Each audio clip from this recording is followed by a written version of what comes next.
Zoinks! Scoob! Why the hell are you not in this show? Welcome to VELMA, an HBO Max disaster piece that pretends it's about the Mystery Gang, in which Fred has been turned into Hitler, literally. Velma is an Indian lesbian and a racist. Daphne is an Asian lesbian with two moms and sells drugs. And Shaggy is now not Shaggy, but Norville, who has been race swapped into a black man with 0% munchies and 1000% beta male simp who can't get a date with Velma no matter what he does. And all of that is just the beginning, apart from the fact that Scoob is nowhere to be found. Ruh-roh! No, Plato, I said ruh-roh.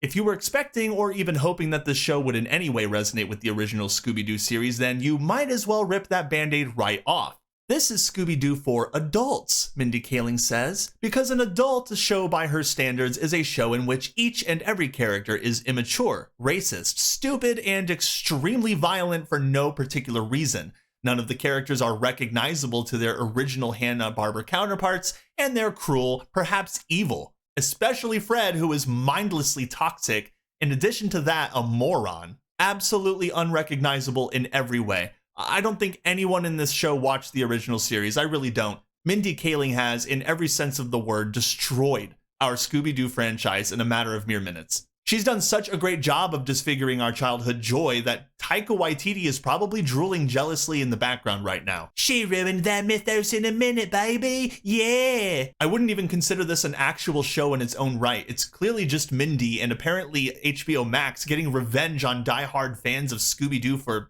liking Scooby-Doo, I guess? I didn't see one positive reference to the original series whatsoever. Everything and everyone is presented in a negative light. There's nothing likable about any of the characters here, no redeeming qualities, and I don't care if Daphne and Velma fall in love and kiss each other. I don't see why they would ever do that since they're insanely cruel to one another and to everyone else around them. The characters are completely different than the original Hanna-Barbera gang. You just have to see it for yourself to believe it. But I say that while also hoping that no one else has to sit through what I endured because it's beyond the kind of awful that humans can possibly comprehend. The epitome of disaster shows, the pinnacle of debauchery and socio-political grievance. The jokes in particular are simply self-awareness jokes. I'm going to do this because it's my stereotype, and I disapprove of what you say because it's my stereotype. That's it. That's basically how each character acts, even the background side characters who make comments. I just can't.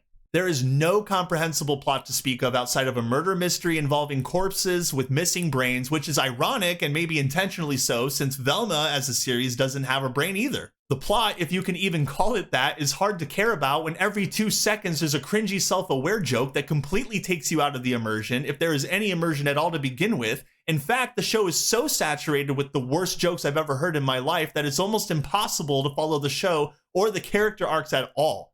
So many stupid things happen in such a short amount of time that disregard logic, and so many conversations happen that don't lead anywhere that I questioned many times why I was even watching in the first place. I guess I shouldn't be surprised either that Fred is the only member of the gang not race swapped, by the way, because he's already rich and white. So of course they make him a violent and sexist idiot as well. They were already halfway there, so why not? Would even Mindy Kaling watch this show? No, I'm serious. That's what I kept asking myself while I was dying on my couch. Because if she would watch this and would enjoy this, then Mindy is likely insane.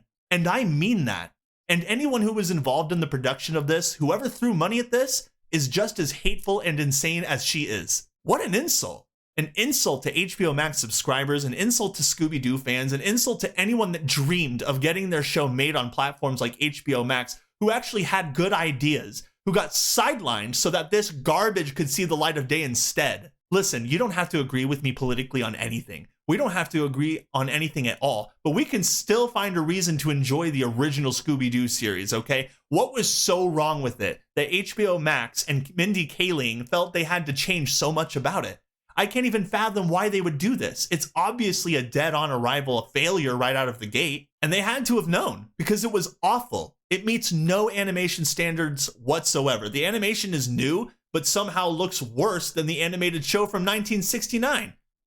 No, forget the murder mystery, Plato. Remove it from your brain. It's just an afterthought, a failed attempt at a course correct once everyone making the show realized that they were going too hard on the jokes. Oh, right, everyone, I forgot that Velma is actually smart and wants to solve real mysteries, so we kind of have to throw a plot in there. Yeah. If I do have to say anything about the pointless murder mystery, it's that it doesn't matter. And I mean that literally, as the show makes a solid effort to tell you that straight to your face through its horrible animation. I don't see why anyone is ever shocked when a body shows up or when accusations are thrown around about who done it, when Fred is literally cutting people's limbs off. There's an actual scene where he directly cuts off someone's leg in the middle of a high school hallway and no one says anything. The same thing happens later when Velma inadvertently amputates someone while sledding down a flight of stairs. No one says anything about that either. That's my point. There's no logic. Oh, someone's been murdered. So? You just committed an extreme act of violence and no one's lifting a finger. This show is a nightmare. And I wonder if it's designed to be a nightmare. It's the kind of thing you wake up from in a cold sweat feeling relieved that it wasn't real. But it is real. This is Mindy Kaling's reality. This is what she thinks of you and what she and HBO Max presumably think of us and of Scooby-Doo. And I'm 98% certain this is how they view America, as a cesspool of cruel, unintelligent criminals who have orgies in locker rooms, spew racist rhetoric at each other 24/7, and where every person who is white or male is an irredeemable jerk who can't cut steak. Cutties, Fred says. Hey, Plato, how do you like your steak done? Who knew that going all in on self-awareness would be such a bad idea? To be so self-aware and so stereotypical that your show becomes victim to it, and so bogged down that Velma as an idea becomes a snake eating its own tail. Who knew?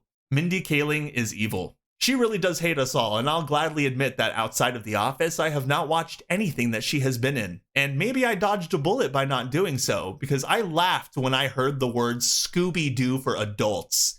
The 1969 series is far more adult than this could ever hope to be. The characters in that show are mature. They work together, lift each other up, work around each other's strengths and weaknesses to catch bad guys, and they have a fun time doing it too, you know, just like storytelling is supposed to go. And they're witty. And most importantly, Scooby-Doo is there. Yeah, you know, kind of like the most important part of the whole thing. They're each individually interesting, unlike the Velma show, where everyone is so incredibly different that they're the same person. I'm angsty and insult everyone. Really? Well, I'm angsty and insult everyone too. You don't say. I'm also angsty and insult everyone.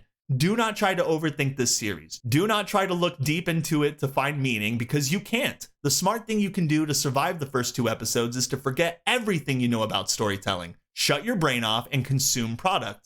Because that's exactly what this is. Scooby-Doo in name only, but really it's Mindy Kaling's view of the world and of people. She used Scooby-Doo to get her thoughts on paper. Think really hard about all of this for a second. They spent money on this series. There were discussions, decisions made. It all happened on HBO Max's dime, and that's scary. If this is the content we get, then why is anyone paying for HBO Max? Especially after learning that they're raising subscription prices. Not looking good for them in the long run, if you ask me. This is my story, told my way, Velma says after insulting Fred and his stupid van, quote unquote. Why anyone gave her the green light on this is baffling, but I expect to continue to be baffled as more episodes are released in the coming weeks. That being said, I hope you all have a beautiful day. Like and share this video, and if you enjoy my content, consider subscribing and clicking the notification bell. I look forward to seeing you all again next time. Say goodbye, Plato. Rare.